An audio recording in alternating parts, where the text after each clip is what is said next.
حضرت حسن بصری کے پاس آئی اور آنے کے بعد میں کہا حضور میری ایک بیٹی تھی جوان، ایک جوان میری بیٹی تھی، اور ایک جوان بیٹی کا ابھی کچھ دنوں پہلے انتقال ہو گیا ہے، لیکن جب سے اس کا انتقال ہوا ہے تب سے میں نے اس کو خواب میں نہیں دیکھا ہے۔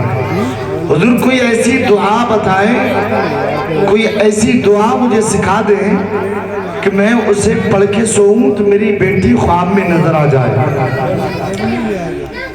حضرت حسن بصری رحمت اللہ تعالیٰ علیہ نے اس ضعیف عورت کو ایک دعا سکھلائی، دعا اسے بتائی اور یاد کرایا۔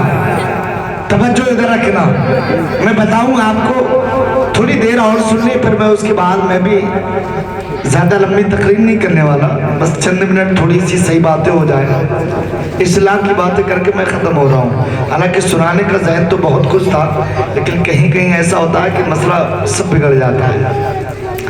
حضرت حسن بصری رحمت اللہ تعالیٰ علیہ کے پاس میں جب وہ عورت آئی، کہا حضور میری لڑکی کو کافی دن ہو گئے انتقال کو، لیکن میں نے آج تک اسے خواب میں نہیں دیکھا ہے، آج تک میں نے اسے خواب میں نہیں دیکھا ہے۔ حضور آپ کچھ ایسا کریں، کوئی دعا ایسی بتائیں کہ جس سے میں پڑھ کے سوؤں تو میرے خواب میں میری بیٹی آ جائے۔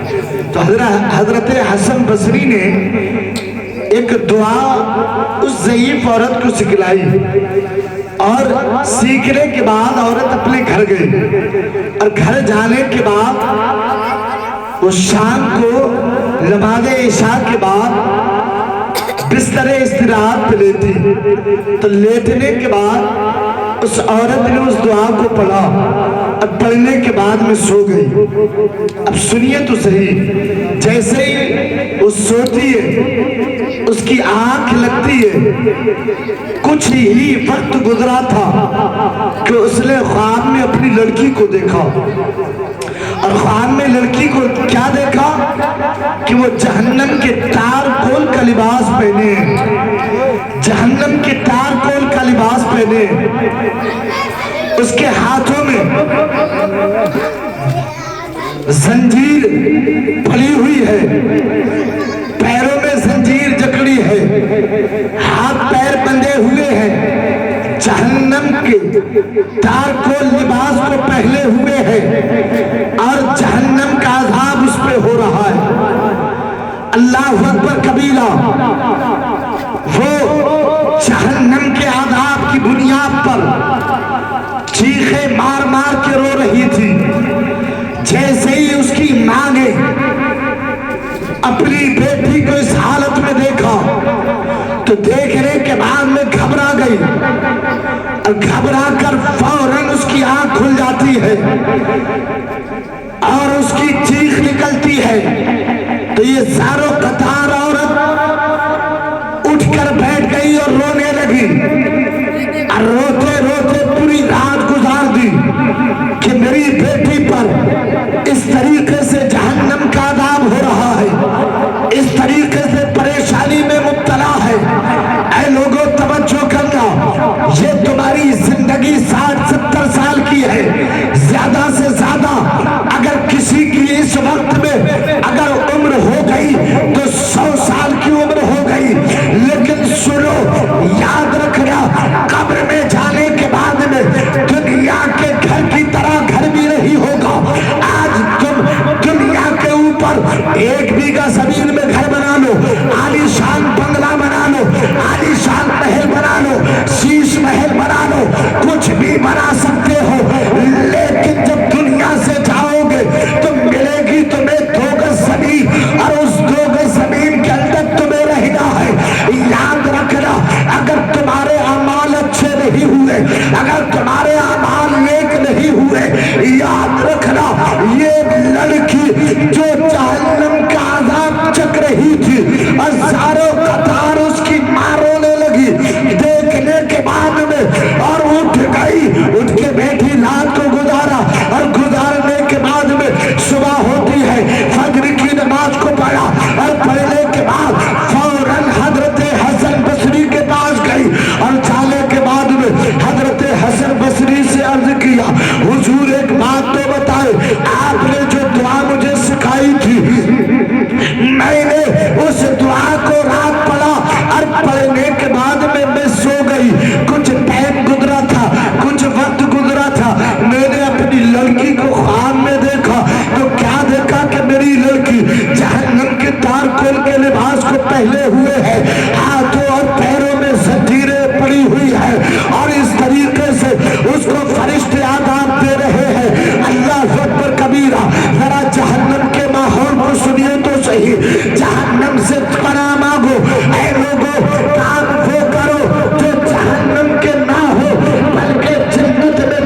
اللہ تبارک و تعالیٰ کے نیک بندے نے ایک مرتبہ درود شریف دل سے پڑھ دیا تو اللہ نے 500 لوگوں سے عذاب قبر کو اٹھا لیا.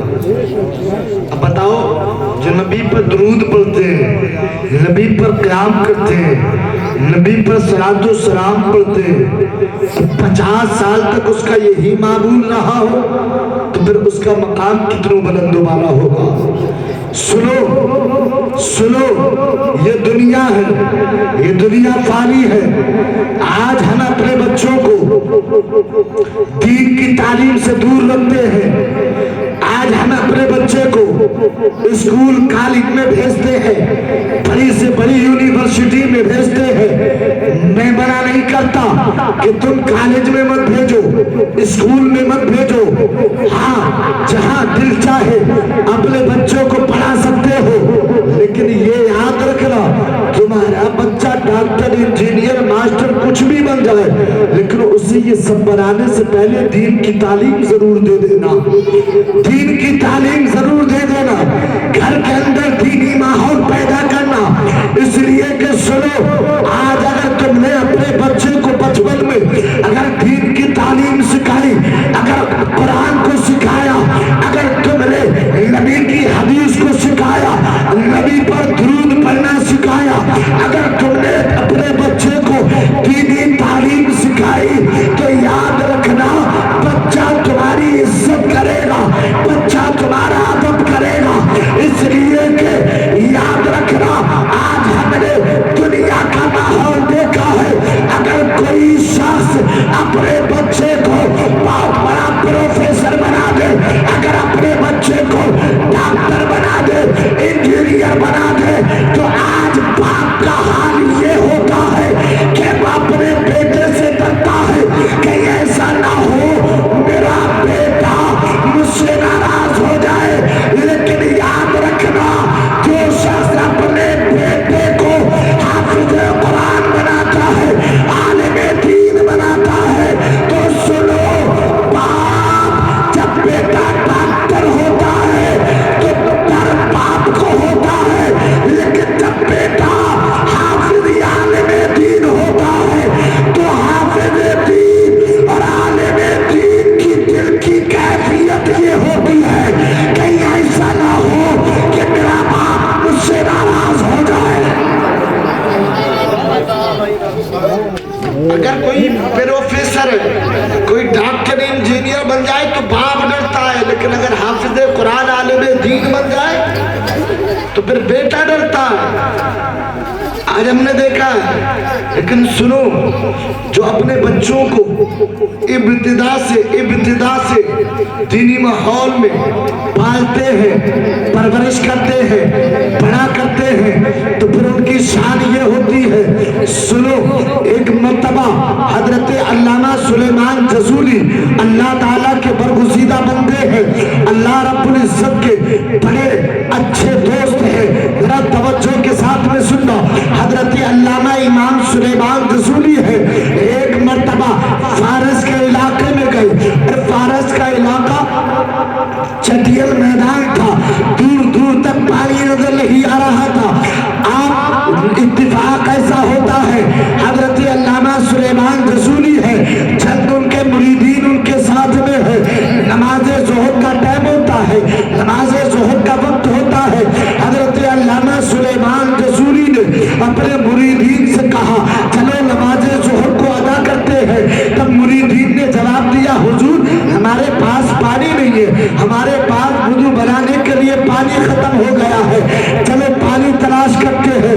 حضرت علامہ سلیمان جزولی نے کہا پانی کو تلاش کرتے ہیں. حضرت علامہ سلیمان جزولی چند مریدین ہے، سارے کے سارے لوگ پانی تلاش کرنے لگے.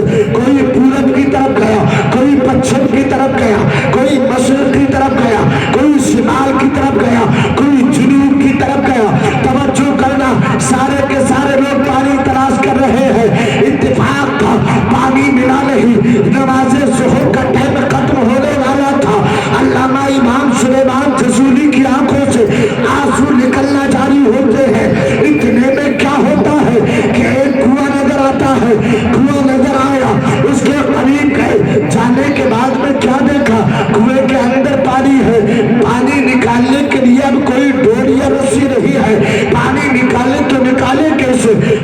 سلیمان